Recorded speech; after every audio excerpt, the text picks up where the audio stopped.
Testing 1 2. Did I get it this time? Okay, we gotta restart the intro. Okay, yeah. Okay, I think we're working now though. Now, yes. Do we got the sound? Okay, we got sound. Okay, video bammer stat. Okay. What I was saying was welcome everybody to the stream. I'm amazed that you guys are here. Thank you for joining. It's crazy because when I was asked to be on this panel or to do this, I was like, dude, who knows me as a video game person? I'm just some weirdo who goes on YouTube and then posts adventure videos out in the forest. But actually, the explanation for why I'm here will lead into the talk itself. So why don't we just get started? Nobody likes long introductions. So as you know, my name is Robby Huang. I have a YouTube channel where my friends and I, we go out and we backpack in the forest. And then I also have a personal vlog where I usually just do laundry and daily activities. But I also occasionally go to Japan and I'll do retro game hunting. And then even in the US, sometimes I do retro game hunting too. But what am I doing here? I don't know. I don't even think I'm qualified. But let's get started. I'm going to play a sound for you. Do you recognize that sound? I think anybody who plays video games probably recognizes that sound. How about this one? That was actually my ringtone for many years. But those sounds are both from Metal Gear Solid. Obviously, I think most of you guys know that. But the reason I brought these sounds up specifically is because in 2008, I was living in New York City at the time, and Metal Gear Solid 4 was set to be released on June 12th. And Hideo Kojima was actually coming into town to Virgin Records, and I went, and I've got some footage. Hold on. Okay, yeah, and I got some footage from the event.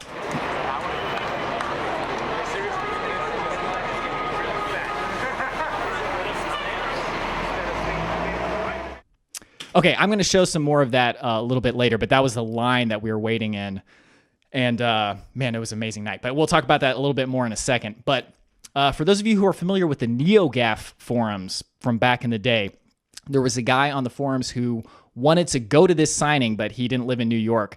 And I said, you can stay at my place, no problem, with the obvious stipulation that when we actually got the game, I would be the one playing it because there was only one TV. But quick side note related to that, I worked with a guy at the time named Derek Liu. And Derek Liu is a video game trailer editor. And he has done, you've guaranteed seen his work, but most recently he did Half-Life Alyx's trailer. But he did this great mashup of Snake asking questions. I want to show a clip of that too. Questions, approach, launch, PAL, remains, cell specimens, strengthened, gene therapy, the sons of Big Boss. Okay. Actually, I want to post links for all the stuff that I'm going to be mentioning. This is Derek's video, if you guys want to watch that. Maybe wait until afterwards because it'll be kind of hard to watch both at the same time. But oh, and he's only done one more event since then. That's crazy. Anyway, okay, so fast forward to 2020. Two interesting things have happened. First, that same guy from the NeoGAF forums, somehow he found my videos. And I never took any pictures of him at the time. I couldn't remember his name. I just vaguely had this memory that this happened. But somehow he found my videos, and I think he found my hiking videos first, but then he found my personal vlog channel. And that was a really interesting thing to have happen. I was like, oh, that's weird. But then almost at the same time, I posted a video of my original Metal Gear Solid fan movie that my friends and I made in high school. And I'm going to play that for you real quick, and then we'll talk about it.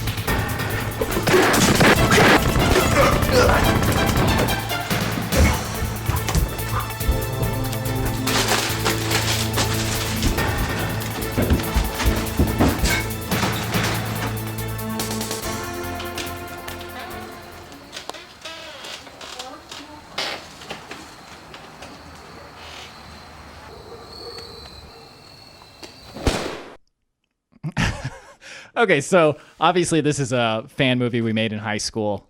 We got a whole like Snake versus Ninja scene coming up. But this was way before YouTube. This was in 2001. And I'm really glad that we had made this back before YouTube because I can only imagine the comment section for something like this now would have turned me off of making videos for literally the rest of my life. I would have just been like, okay, I'm done. But man, at the time, we were super proud of it. I remember thinking like, oh, we should send this into IGN. They're going to be like, this is the greatest thing ever. Like, and I look at it now, it's quite laughable.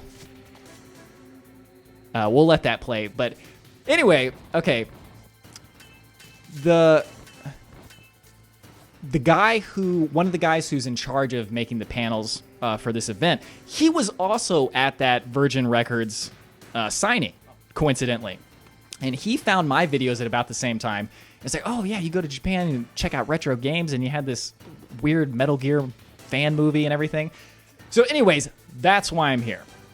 So long story short, I'm going to be talking about nostalgia, Kojima, and I'm going to give you a look more of like gaming nostalgia from the past with a big focus on some of my experiences from Japan. And I'll show you clips of what it's like to retro shop in Japan and what it's like to live there. We got a whole bunch of stuff.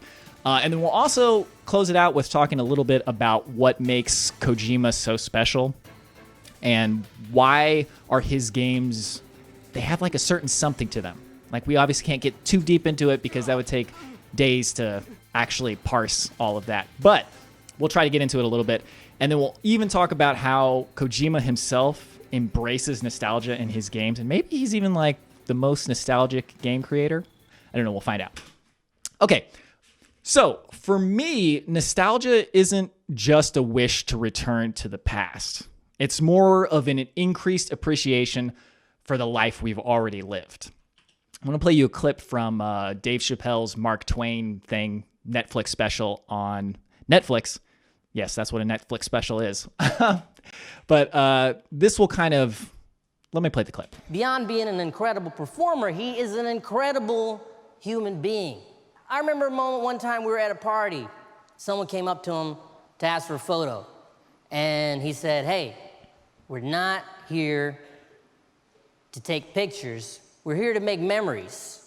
And that's a beautiful sentiment. And that's how he lives his life. He treats every moment like it has a potential to be a wonderful memory, you know? Okay, so for me, obviously, I still love to take videos and pictures, but that sentiment is something that I really share. And it's a huge part of how I like to live my life, and especially how I like to live my life when it comes to gaming. If you're watching this, I'm sure you're probably like me, and you have lots of like these moments in your gaming life where you were just like, oh yeah, this was like a thing back then. I vividly remember the first time I played the Metal Gear Solid demo from the official PlayStation magazine. Let me see if I can get this on camera here. Yes. Okay, so this is actually disc number 12, and this is the one that had the video version of the Metal Gear Solid demo. And for those of you who were there at the time, man, when they had announced Metal Gear Solid, it was the way they talked about it in magazines really made it seem like it was the second coming. And you were just going to be like, oh my God, this is going to be the greatest thing ever. And I don't even think I had a subscription. Did I have a subscription? I might have had a subscription at the time, but I was eagerly awaiting disc number 13 that actually had the demo.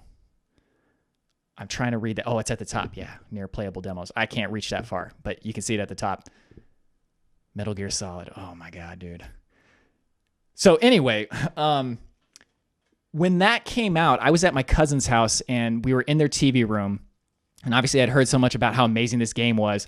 All of my cousins were gathered around. This is how we used to play games. It was like everybody would gather around and one person would play. Even if it wasn't multiplayer, we'd all play together. But it was just like such an experience. And that moment would have been amazing even if I was completely by myself. But when you have like the context surrounding it, it makes it even better. Like nostalgia improves games.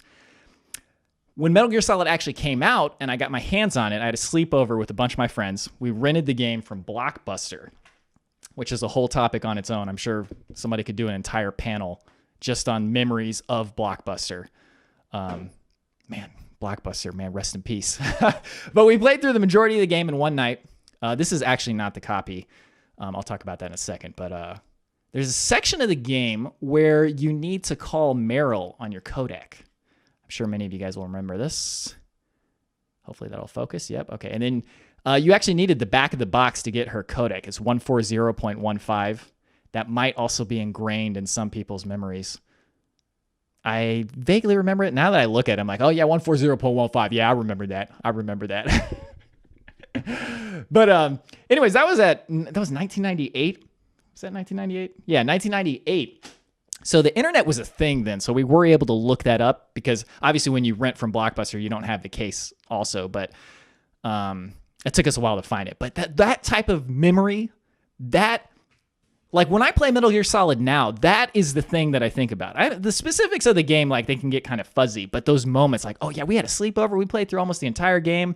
We had to look for Meryl's codec frequency on the internet. It's just such good times. But about this game, I actually didn't buy this right when it came out because all the reviews were saying it was too short. And maybe you guys don't have this experience. I've certainly had this experience. As I've gotten older, shorter games are better. I'm like, oh yeah, give me that short, good experience. That's fantastic. I appreciate that so much more than like Persona 5, man. Persona 5 is one of the best games I've ever played. But I could only play 40 hours of it because I was just like, dude, I got to move on to other things. I can't keep playing this game. I still want to go back and finish it at some point. Anyways, I'm rambling. I'm not sure if any of you are fans of My Life in Gaming. They did a panel earlier today, and I totally forgot about it and just realized I didn't see it. But they're one of absolutely favorite YouTube channels. Every time they have a video come out, I drop everything to watch it. But their name is interesting because I think that name kind of speaks to what I'm talking about. All right, let's play a video here. I want to play a clip from one of their videos. It's just nostalgia. Rose-tinted glasses, tedious, outdated, unfair. But is it really just nostalgia? The old systems, the old games, the history that surrounds them? Is there something of value there that goes beyond merely being childhood favorites? For many, classic gaming is not just a wistful longing after faint memories, the feel of inserting a cartridge, the soft glow of a CRT. In some homes, these are still everyday experiences. I love that line, the feel of inserting a cartridge. Hold on, we gotta play that again. For many, classic gaming is... Where did he say that? The feel of inserting a cartridge. Is there something of value... Sorry. Feel of inserting a cartridge. Yes. Yes. Try. You get me, try. Okay, but so it's not just about nostalgia. There's a certain quality to older games. And for me, I think personally a big part of the appeal of games in general, but especially older games, is the feel of the games. There's nothing quite like having like the original cartridge and then you got like a wired controller where there's just no latency and you got the glow of the CRT. It's different than just playing on an emulator. And maybe that's just a placebo effect to some extent, but there certainly is latency issues for sure. But like, look at my buddy Michael. We'll get to him in a minute, but look at his controllers. I can't play video games without controllers. So I need this. And write their wishes for Christmas on them. Oh yeah, just look at that scene right there. People playing video games together in front of a CRT, that's magical. Okay, this is actually my video game setup right here, my current retro setup. I'm not sure why I put a clip of that in here, but there it is, such as it is. A lot of my stuff's put away. I try to only leave stuff out that I'm actually using, and right in there is the Mister.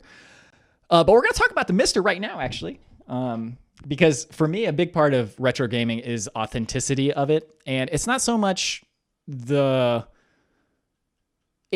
I want to experience in all of its original form, even if the form was kind of ugly. I don't know if you guys know what a Mister is, but let me change the camera angle. This is a FPGA machine to where you can basically, oh man, I feel like it would take a whole nother panel to explain this, and I'm certainly not the person who should explain it, but My Life in Gaming, Smoke Monster, Bob from Retro RGB, they could all explain it much better. And you guys are probably well aware of it. But I mainly game on the Mister these days because I can have analog out into my TV plus HDMI. And then also this guy right here, the Super NT. Oh yeah, focus. I got one of the clear discontinued ones. But I just love these because the feel is so accurate. A lot of people, well, quick side note, when I played Earthbound for the first time on the Wii U, I felt like I was missing something because it wasn't in its original form. Also, the emulation was really bad on the Wii U version of that, so that exacerbated the issue. But I feel like some part of the experience was diminished by not experiencing it in its original form on a CRT. I mean, there's a lot of opinions on that. Like, I have an OSSC as well, so I don't look down on that. And I certainly think there's a lot of people who can enjoy the...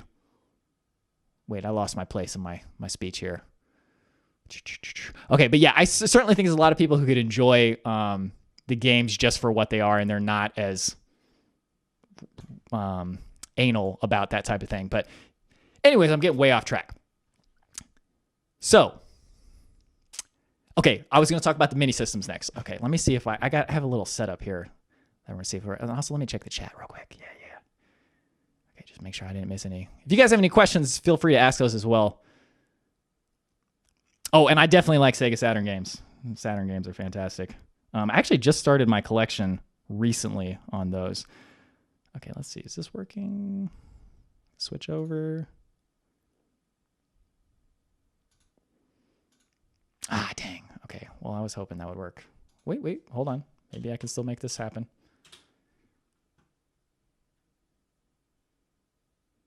Is it working? Maybe? Yes. Okay, fantastic. All right. So I also got the retro mini boxes. Most of these are kind of decorative because I obviously have the Mister and the Super NT. These are kind of spoilers for later in the talk. But it's really nice to have these. These are great for anybody who just wants a quick hit of nostalgia. Maybe not so much this guy. I shouldn't have spent $35 on that. I think this thing went as low as $20, and that's when I should have bit. But at $35, it's like, okay, I got to do it. I got to get it. I just want that tiny little PlayStation. So these are my mostly decorative mini consoles. But that brings me to my buddies Warren and Ken. Warren is actually in the chat right now. And they brought a Retron 5 to the Portland Retro Game Expo when we went there together. And I really just wanted to highlight their collections and give a shout out to my buddies. So I'm going to play a little clip that they sent me, and we will revel in some of some of the stuff they have. We can talk about that when we get to it, but I'm gonna play this. Hi, my name is Warren. I go by the nickname No Mic Gamer. Also, Warren and Ken are two of the best human beings you'll ever meet in your life. I got 3 finds that I would like to show from my collection. This is Tekken for the PlayStation 1. This is the Japan version. We used to play this all the time in California, in the middle of nowhere. It'll be like pouring rain, and we'll just be playing PlayStation 1. So a lot of great memories here, a lot of nostalgia. Speaking of nostalgia, that goes to my second one. This is Golden Sun for the Game Boy Advance. Note, this is a sealed copy of Golden Sun. As you can see right here, if you can see it, there actually is the H seal. It's still on here. Found this for $5. I got really lucky. And speaking of that, this is not the only lucky thing I found. I want to show you my third item, the most coveted item that this is insane. Have in my collection. This is so insane. This is the Donkey Kong Country 2 soundtrack. I found it for $1 in a dollar bin. And you can only get this through Nintendo Power. If you look on eBay, it goes for a really high price. So, yeah, there it is. This is a bit of my collection. Thank you very much, Long Island. Back to you, Robby. Oh my God, dude. Maybe you can elaborate a little, Warren, how you found that, because just finding it in a dollar bin just seems too good to be true. Ida, actually, I still have my original NES as well. Maybe at the end of the stream, I can show you guys the collection. We'll take the phone and go into the other room. Anyway, okay, so next up is Ken, his brother. Hey everybody, my name is Ken. I am the older brother of Warren, and if you see behind me, that's my wall of games. Ken is... When we went to the Portland Retro Game Expo, he literally had just stacks of games at the end of every day. But he was really smart about it, so it was always not that much money, just a big stack though. That supposedly, I guess, coming back into gaming. So a couple games that I wanted to show off from my collection. Games that I thought that have a special place in my heart. Number one from the 2600, Pitfall. Yes, Pitfall. So basically, it's another game, like how Warren said. We were playing in the middle of California somewhere when it was always raining. Besides that, Space Invaders and Berserk, that's where my gaming actually started and all that stuff. Next up, Super Dodgeball. Also, Pitfall's a deep cut. I mean, not that that's the most not common game, but for somebody to pick that as one of their prizes from their collection, that's pretty interesting. Dodgeball too, for that matter. A great or 1v1 sports. Oh, look at that flicker. If it's raining outside, gotta do something on the inside, and it's always nice to beat your older cousins and give them crap for it. And my last three, which is for the Sega Saturn. Oh, this is crazy. This is insane. Basically, I have, let's see here, Panzer Dragoon Saga. Come on. I have Radiant Silvergun. Come on. And I have Magic Knight Rare. Come on. Now, all three of these games, including maybe about like 4 or 5 more, plus the system I got back in the day, probably like around 99, 2000, got it all for $100. $100? Come on, man. That makes me want to cry, dude. You guys can figure that out yourself. But the luck. It does the timing. Kind of a sentimental piece of my heart. Not only does that, they're great games, especially for the Sega Saturn, but also my time working at the job that I was. And Magic Knight Rare, come on, man. And that's that's how my love of gaming was back in the day. I don't want to take up too much time. Be good to Robby. He's one of my good friends, and thanks for having me. And back to Robby. All right, Ken, you're the best, man. Yeah, Ken and Warren, great dudes. I just wanted to highlight their collections. But God, can you imagine that dude paying $100, getting a whole Saturn collection with Panzer Dragoon Saga in it? I'm not sure if Radiant Silvergun was in it. Maybe he mentioned it. Okay, but anyways, how I met them is another reason that I'm here today. I've done a lot of vlogs searching for games in Japan, and we met in person after they watched my videos online. And then we later went to Portland Retro Game Expo, which I highly recommended. I don't know if it's a competitor to Long Island Retro. You should go to both. Different coasts. But anyways, we were at a panel and we did some stupidity, and I just wanted to show this because it's fun.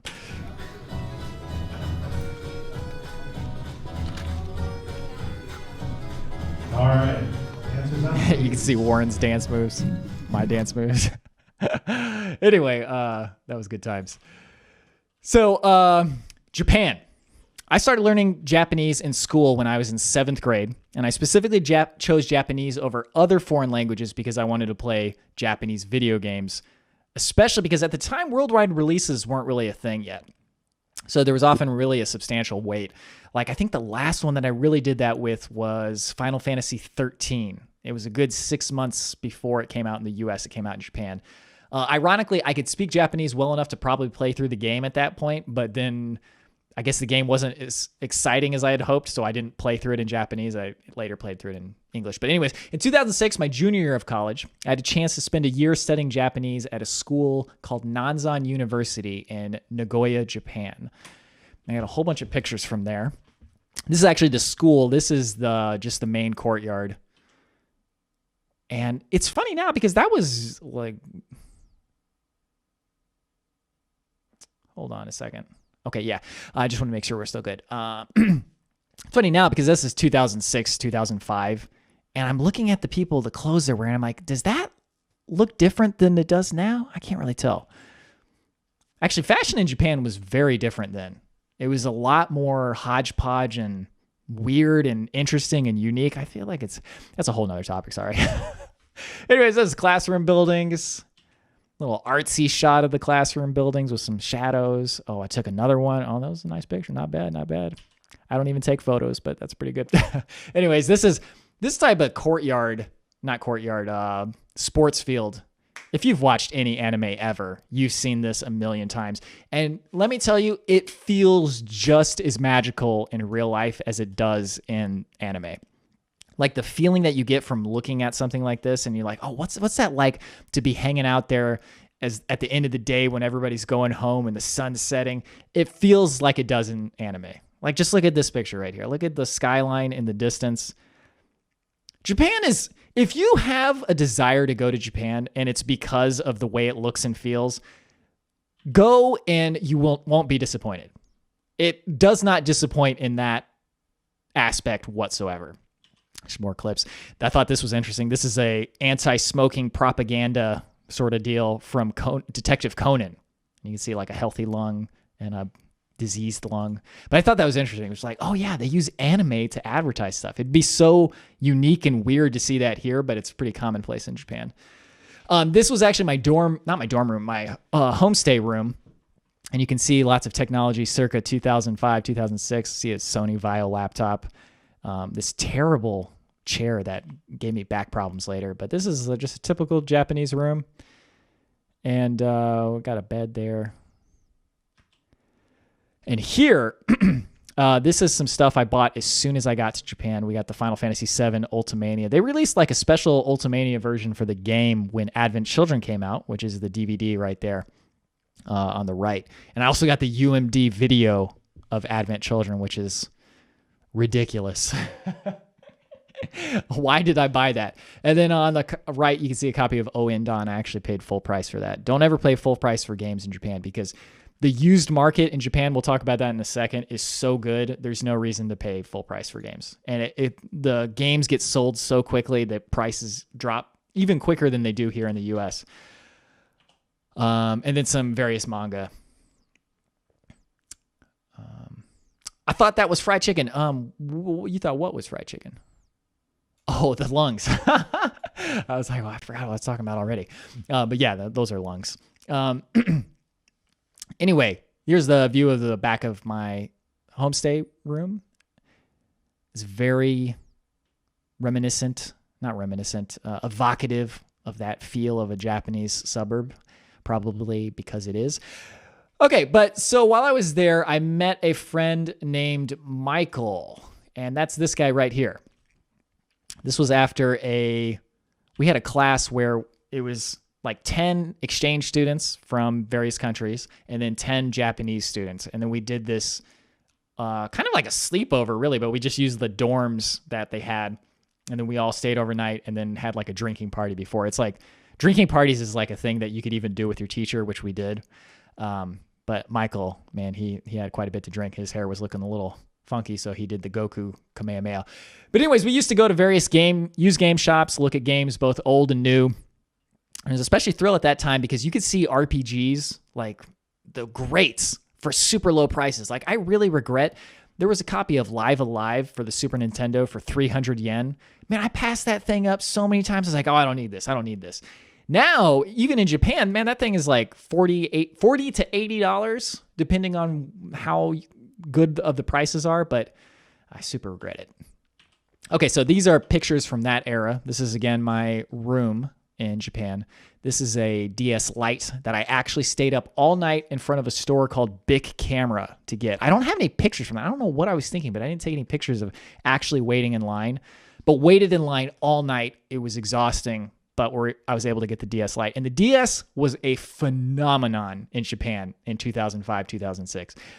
Those things sold out immediately. And when the DS Lite was released, they were all sold out immediately. If you didn't wait in line all night, you wouldn't have gotten it. Right here is a cell phone, a Japanese cell phone from 2006, the old flip phone. This was good. This was like peak technology back then.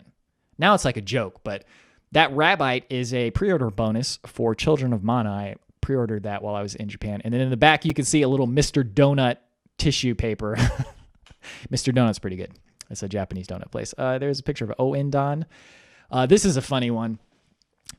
This is actually a capture card that I plugged into my laptop so that I could play Final Fantasy XII. That came out, I can't remember when exactly, but it was in that time period, and I bought the special edition PS2. And it was, That was a purchase that was an impulse purchase to some degree, but it was also Final Fantasy 12. I was in Japan for a Final Fantasy release. Anybody who grew up playing Final Fantasy would consider that a dream come true. So I was almost like, I need to do this for the other people who aren't here and able to buy this in Japan and experience this moment. And I was like, I don't have a TV. I need a way to play it. So I literally went upstairs to the bit camera after I bought it. I was like, do you guys have capture cards? And I this crummy capture card to play it. And then I did a whole bunch of experiments to try and make it look better. It still looks like complete trash. This is my DS game collection at the time. I think I just threw this into the talk just for the fun of it. But what's actually kind of interesting, there's a lot of Japanese games in here. You can see like Band Brothers at the top. That's that yellow kind of gradient text next to Animal Crossing. And below that's Oendon. And then on the right side, you got Electroplankton, and to the left, that Jump Superstars. Those are all Japanese games, but interestingly, 3 of them, my cousin Brian, he went to Taiwan and somehow bought them there. The only one I actually bought in Japan was Oendon, but I can play those games now and then immediately am transported back to that time period. Here's another impulse purchase while I was in Japan. This was real stupid because I actually had a PSP, but they were like, oh, but that's a white one. Which I don't understand. Like, at that time, my parents would give me money. I didn't have a job. I didn't really have an allowance either, but occasionally they'd be like, oh yeah, here's some money. I don't know why I spent the money on this, but look how gorgeous that thing is. I eventually broke the screen, so I don't still have that thing, but I guess I just threw this into the chat or to the talk so I could show it because it's cool. Anyway, I love looking at pictures like this, and it's like such a cool time capsule into the era. Recently, there was a guy named Pori64 on YouTube. I'm going to link his Twitter, Twitter, who posted these pictures from a Toys R Us. Oh, I guess I have more pictures of that era. Let me find the Toys R Us ones first, and then we'll get back to that. Okay, he posted pictures from Toys R Us in, I can't remember what year. Check his Twitter out, though. These pictures right here, I have literally had dreams before where I go to Target and the store shelves are stocked with Super Nintendo games in the sealed Super Nintendo games. And I just, like, when I wake up, I'm legitimately sad. I'm like, oh man, I wish that was real so bad. This is going to sound real stupid, but if I had a time machine, the first thing that I would do is I would go to Target or Toys R Us or wherever, and I would buy literally every video game they have in the store. I would buy every single one, and I'd just like sniff the packaging. I'd just be like, ah. I think you guys understand that feeling, though, if you're at a retro game convention. Even like if you're at this convention right here, where it's digital and you can't even go there in person, you understand what I'm talking about. Okay, so I'm going to show a few more pictures from that era. This is my senior year of college. This is an apartment I had with 2 other guys. This was our setup. The Xbox 360 was brand new. My roommate and I, we literally went half and half on it. Those speakers, those giant PA speakers, we don't even know where we got them from. I think somebody probably stole it and then gave them to my roommate. But we don't even know how we got those. But got a couple complaints from the neighbors. But anyways, you can see like Guitar Hero's guitar up there. That's definitely a sign of the times. Donkey Konga. That's technically a sign of the times, but I don't think anybody actually owned that game. It was just us. Oh, that was a good times though. Our Halo collection. We were obviously super into Halo at the time. I don't know why I just said obviously, but we were super into Halo. Couple interesting items up there. God Hand.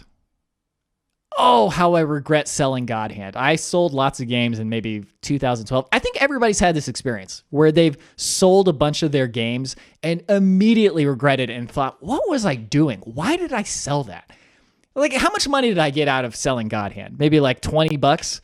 I don't even care that it's expensive now. It's just the fact that I had bought it when it was dirt cheap. I probably paid $9 for it, brand new. And it was maybe not the best game, but it was so much fun. This is my actual game collection from that time. A lot of the stuff I don't have anymore. So I can look back at this and then just cry at the stuff that I sold.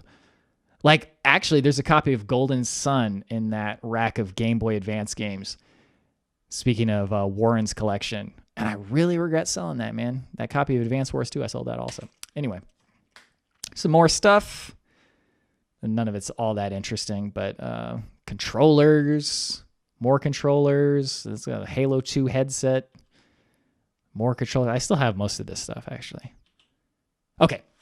Anyway, that was a long preamble thing. Okay, not preamble, tangent. Anyway, so Michael, I studied with him in Japan. He ended up moving to Japan permanently, and he started a family. So in 2015, I made a trip to visit him with the express purpose of vlogging the experience and also to buy lots of games. What's really interesting about the retro game scene in Japan, I was talking about this earlier, is that it's completely ubiquitous.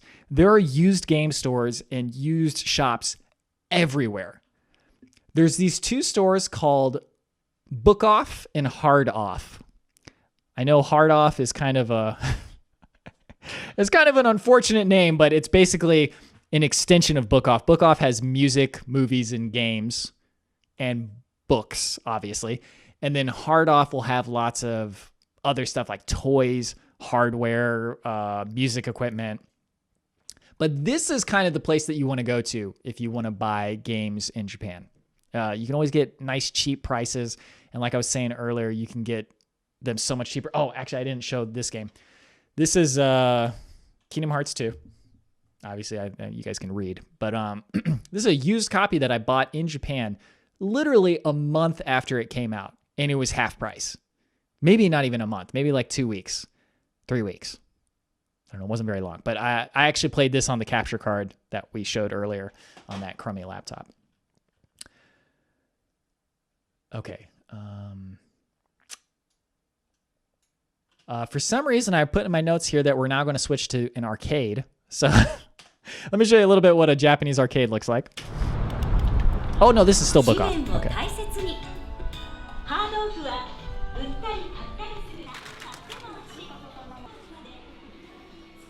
That's a nice looking PSP right there, that red one. Oh, that yeah. looks great too. Wow. It looks great. Yeah. Oh, yeah. Why does this say that this is the junk corner? Because to them, this is junk. It's like junk corner. 300. 10 GameCubes for 300 yen each. That's less than $3 for those GameCubes.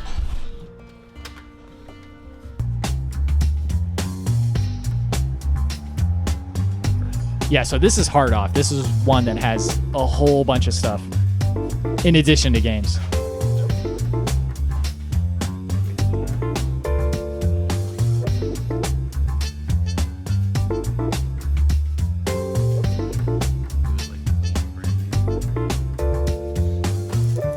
At first I saw this price, I was like, ooh, I don't know about that. I was like, that was back in 1992, baby.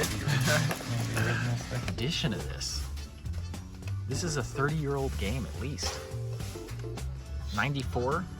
Okay, so quick aside. That's what I was talking about.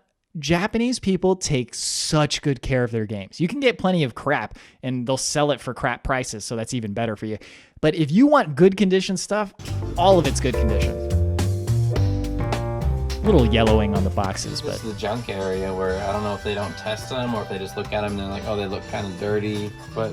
It's 300 yen. Yeah, just stacks of GameCubes. Wow. $250 for GameCubes. It's $5 for an old Famicom. At those prices, it makes me just want to get it for the sake of getting it. That's what I did back in the day.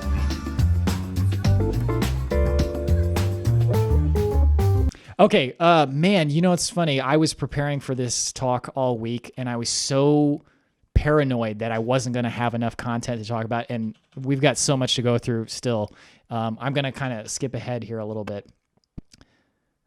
Basically, we did some more game shopping, took you around the Book Off and the Hard Offs. You can actually watch all of these on my YouTube channel. But yeah, let's skip ahead. Okay, great. All right, and then what is this clip? Okay, so this is the arcade. So anyway, here's a Japanese arcade. Let me show you some of this. We're going to the arcade right now. Apparently they don't allow video, but I'm going to try to sneak some anyway. I've seen the video. So I assume that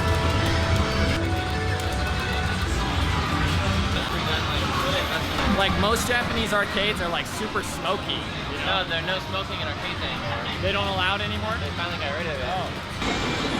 Yeah, I don't know how it works.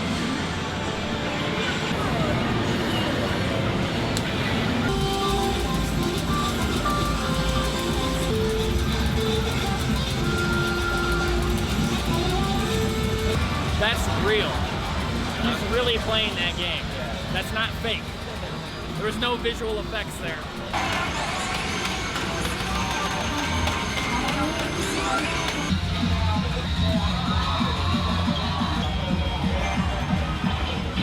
That DDR kid was the only guy who wasn't amazing at what he was doing. Everybody else was like doing everything flawlessly. This is the only time I've ever seen anybody fail in a Japanese arcade. Please don't fall down another pedestal. Well, I feel exhausted. Okay, so anyway, I had fallen down earlier in the trip. You can see that in the vlogs. Hold on, I gotta close this window real quick. Okay, sorry, I was getting blinded. Yeah, it's crazy, man. That was only 5 years ago. I aged so much in 5 years. Come on, man. Okay, so in addition to Book Off, there's another store called SoftMap, and we would go to this a lot when we were studying together in school. This is SoftMap. It's a big electronics chain in Japan. Used to have lots of used games and stuff, right? They do. They still have that? Okay. This is the place you go to if you want to buy like computer parts to build your own computer. Oh, yeah.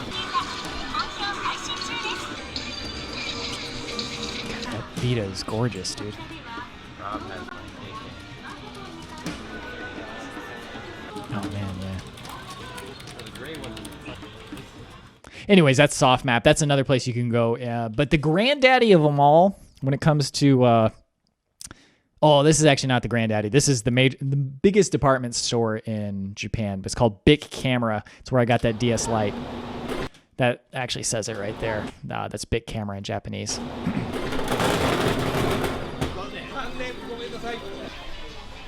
This is like the model section? Yeah. They sell all sorts of stuff there. Lots of toys, lots of video games, little knickknacks like that. Amiibos.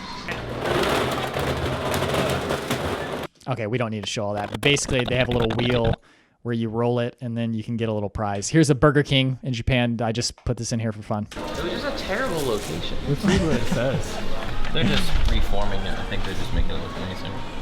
Yeah, but I think the only person who went to that Burger King was Michael. But okay, here is the granddaddy. If you go to Japan and you want to look for retro games, when you buy them, obviously, as I mentioned earlier, you'll go to Book Off, your Hard Off, the small stores. But if you just want to go look and have a good time and be like, oh man, this is what it's like to be in one of these amazing Japanese video game stores, you go to a place called Super Potato.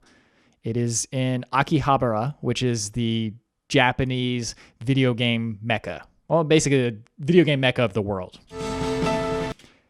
This is the entrance. There's a bunch of them, but that Mario Brothers looking writing says Super Potato. So what's the history on Super Potato? Why is it so famous? I think it's because it has like the most collection of retro games. This place is awesome. Than what you've seen. They find a lot of rare games here too. This is a CD by one of my favorite composers, but that is a little bit too expensive. I've bought many $30 CDs, but not today.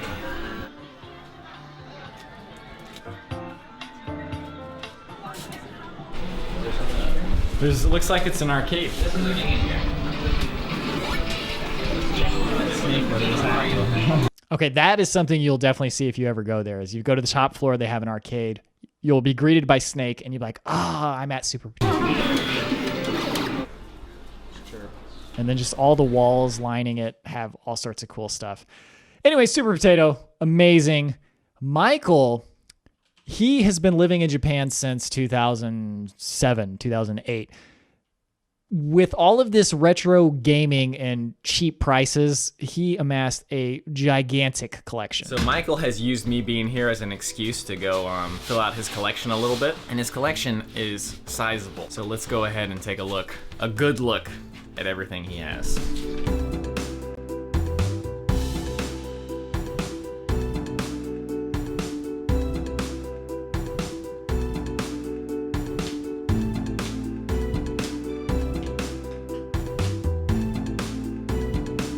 It's a custom paint job he did on that Super Nintendo, actually. And I guess he was waiting to do that on that Game Gear. Was that a Game Gear? That's Game Gear, right? Of course, he's got a CRT. I think he got that CRT on the side of the road in Japan. yeah, and that was actually a pickup that I got that day. That's Macross for the Sega Saturn. I think I just started my... That was the start of my Saturn collection. Okay, man, I put way too much in this talk. Okay, he has a incredible Rockman / Mega Man collection too. I'll just show part of it. Collection 00200304. It's called Rockman. Rockman Dash, Game Boy. So 1, 2, 3, 4, 5, X, and X2. Some files. Japanese. Oh man, yeah. And then he bought this Mega Man E-Tank energy drink.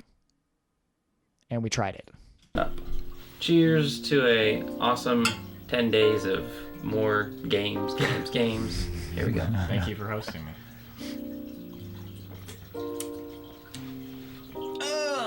I was expecting it to be carbonated. It's not yet. It's not. It's like juice. Okay, but anyways, that's probably not as nostalgic for you guys as it is for me, obviously, because you weren't there. But you guys know the feeling that I'm talking about. When you go there and you have some experience with video games and then you relive it. My cousin and I, we always joke, we call it living and reliving. But speaking of my cousin, so my YouTube channel, we do the outdoor backpacking stuff. We go out into the forest and we see the world and, see all these cool like national parks and stuff. But we always relate it to video games because when growing up, we were always indoor kids and we'd play video games and that was our experience of the outside world. So now it's kind of like backwards instead of maybe it's not actually backwards, but we experience it backwards to the norm. Anyway, we went to Hawaii, right? And let me just show you the clips first. Look at this landscape. Okay,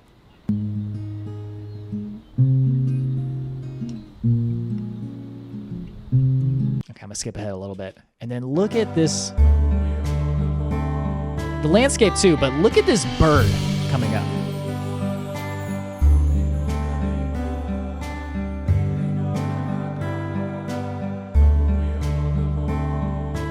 All right, you see that bird? Look at that bird.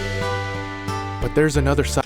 Okay. I gotta do some little. Hold on. I gotta do something. Okay. Yeah. You're gonna see the green screen because I need to be able to show you this. Look at the cover of Secret of Mana. I always thought this was just some fantastical landscape with some made-up birds that somebody pulled out of their head and their imagination. Then I went to Hawaii. I was like, oh. This is just inspired by all these tropical landscapes. Is it tropical?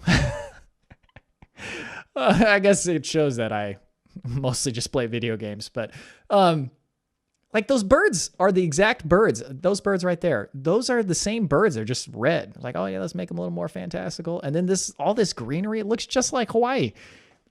All this time I've been like, oh, this looks just like a video game. It turns out that real life is the inspiration for the video games.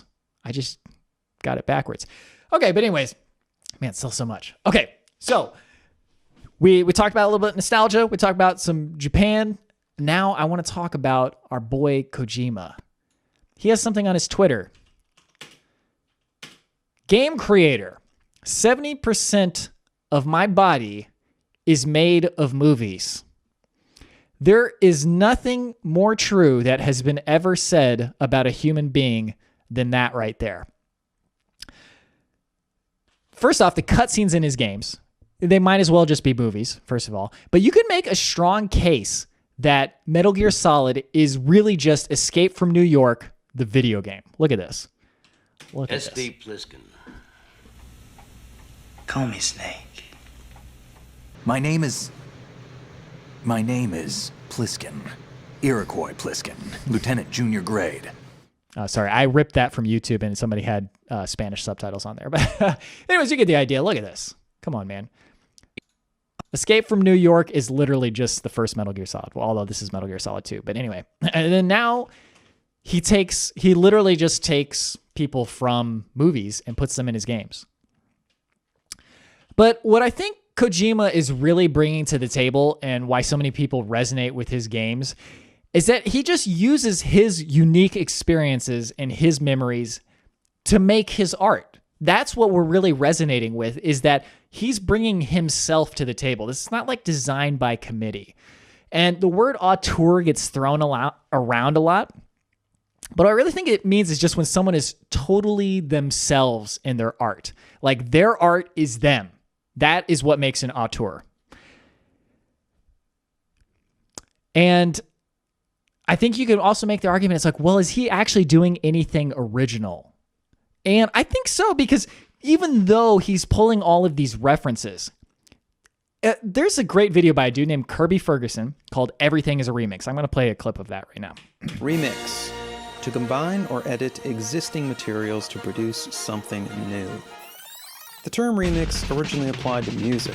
It rose to prominence late last century during the heyday of hip-hop, the first popular music form to incorporate sampling from existing recordings. Okay, that is an amazing video. I just linked it in the chat. Highly recommend you watch it. Anything Kirby Ferguson does is amazing. He doesn't have that many subscribers, but the dude is an amazing filmmaker. Anyways, Kojima is not a hip-hop artist, but he definitely takes what he's previously seen and combines these into like this new delicious soup that you've never had before, and it has just such a, uniqueness about it. Anyways, let's circle back real quick to the Kojima signing from 2008.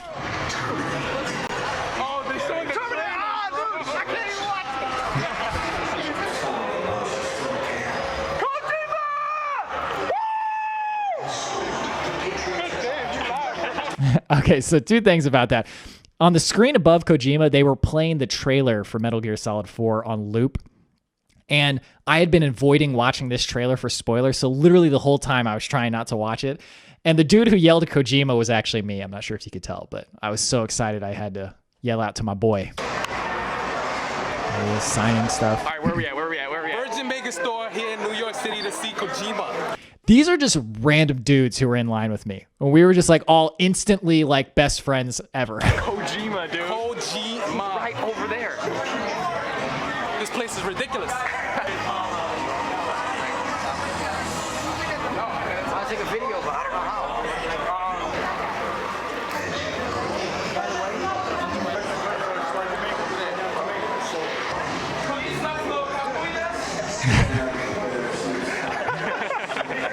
So kakoi in Japanese it's cool technically, but you can also use it as like, for a guy, you can say like, oh, that guy's hot.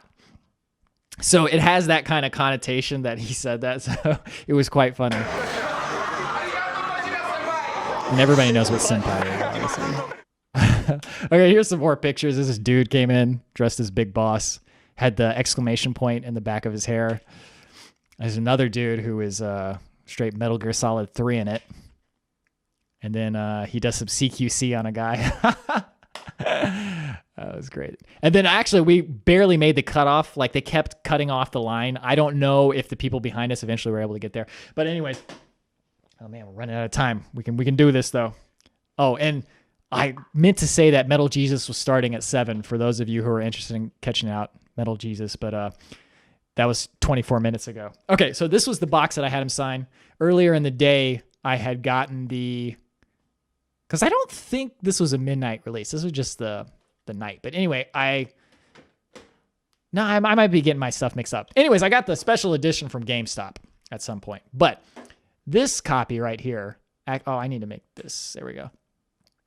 It's actually signed by him right here. And then up here is Yumi Kikuchi, which is the woman who is sitting next to him, also signing. She was one of the beasts from Metal Gear 4. If you guys have played it, there was 4 beasts. But yeah, that's the signature right there. That was good times. Okay, so to wrap everything up a little bit, I think we actually kind of might maybe time this perfectly. Earlier I was talking about these gaming moments in our lives. And then within those games, there are moments in themselves. And I would say, I mean, I've never actually counted, but Kojima has so many amazing moments from his games. I don't have all of them, obviously, but think back to like Psycho Mantis. I can see into your mind. So, you like Suikoden. So, You like Azure Dreams? No, nobody liked Azure Dreams. You like Castlevania, don't you? You enjoy role-playing games. I see that you enjoy Konami games. I actually don't think the first time I played, I had any Konami saves on there. So the only thing he gave me was like, oh, I see you're cautious. You like to save a lot. But I can't remember now. But anyways, that was an amazing moment. And then when he made the controller vibrate, you're just like, oh my God, this is a thing they can do in video games. And then fast forward to Metal Gear Solid 4, the microwave hall mashing the triangle button.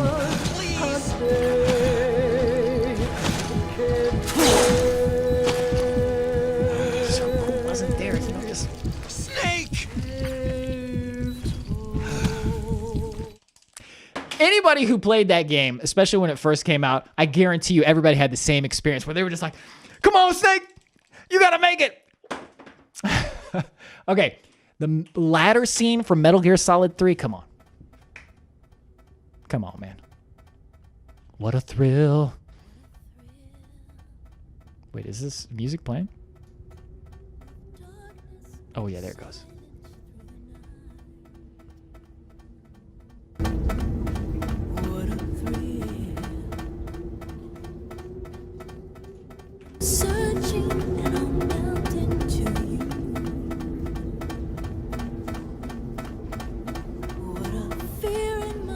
Sorry, I'm not going to play the whole thing. This is last like 10 minutes, but...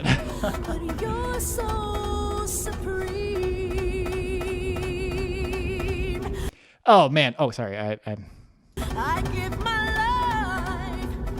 life, not for honor. Okay, but anyways, anybody who played that game, you know what I'm talking about. You're going up the ladder and you're like, this is taking a long time. And then it just keeps going and going and going. And the sound, oh, man, that is one of the best games ever. But the thing about Kojima is he adds these details and these moments in every one of his games. It's these little touches, like they don't really seem like that big a deal in isolation, but they're really everything, especially when you look at the whole picture of the game. So earlier I was talking about the first time I played the Metal Gear 1 demo. I want to show you what that experience was like and the things that stuck out to me the very first time I played it. Oh, we got 2 minutes. Crap. Am I allowed to go over? I don't even know. Okay, well, real quick.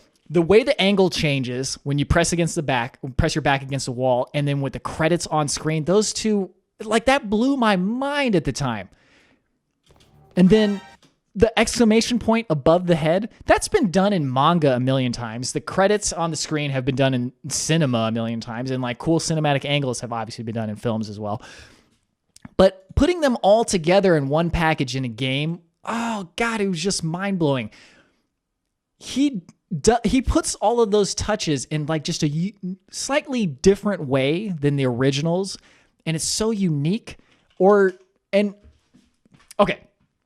but my final point, I would say that Kojima is the most nostalgic of all the game makers. For one thing, he actually has a legacy that he can reach back to. And you saw that at the end of Metal Gear Solid 4 when you're doing your fight with Liquid. And then they're playing the music from the first game. Then they switch over to Metal Gear Solid 2 and they got the Tanker Incident song. Then they go over to Metal Gear Solid 3 and they've got Snake Eater in the background, my all-time favorite video game vocal track. And then Metal Gear Solid 4, they got Old Snake. Oh, man. Okay. So he draws upon this legacy that he has. And he's built up this legacy. So there's stuff to draw on there.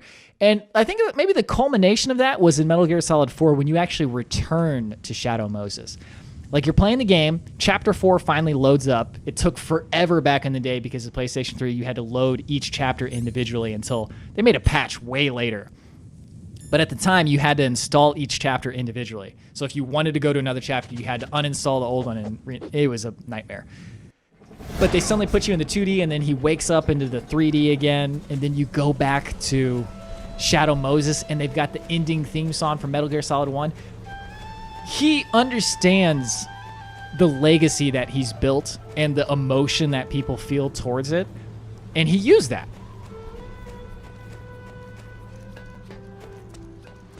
And, you know, this sequence might not have meant anything. Excellent. Yeah, just the... A nice and dry, but it's a little hard to move. Oh, come on, dude. It's like almost brings tears to your eyes just thinking about it. Just this incredible, like, legacy. Like, years. This game came out in 1998, and then 10 years later, Metal Gear Solid 4 came out and is wrapping up the whole story. And this, so as I was saying, this sequence wouldn't mean anything unless you didn't have 10 years of memories of playing these games. Like, this particular area of Shadow Moses, I spent hours just playing that in the demo. And even if that was the full game, it still would have been a masterpiece to me. So anyway, I think if there's one thing I want you to take away from this talk, is that the nostalgia you feel towards gaming, and really anything, but gaming in particular, is something to be cherished. I was reading up on nostalgia before the talk, and apparently it was considered as a sickness for a while. And I think that's ridiculous. The memories you have only get better with age. And that's why we do things like go to retro expos and talk about old game. It's to look back at a life full of these great moments, these great memories and experiences, and cherish them. Be like, oh, it was all worthwhile, man. So, I'm glad we could do that together for an hour and 2 minutes. Oh, this song? Come on, man. I didn't realize this song was going to play at the end, but now I'm feeling that emotion. I'm sweating in here because it's really hot. But thank you guys. That is the end of the talk. I'm just going to stop talking now. Check out the links in the chat that I posted. And thank you, everyone. Oh, yeah. Oh, man. Let's not talk about Metal Gear Solid 5. It's a little too sad. I agree.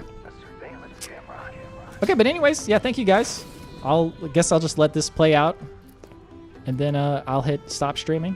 Thank you guys for joining. Check out Metal Jesus and whatnot. And enjoy the rest of the expo. I'll see you later.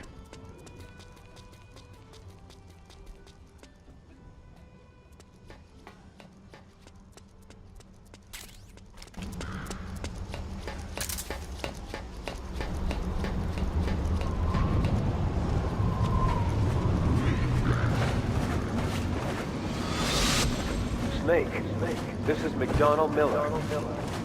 Campbell told me about the situation here. I thought I might be of some use. There's no one I'd rather have in a foxhole than you. Well, I no longer know.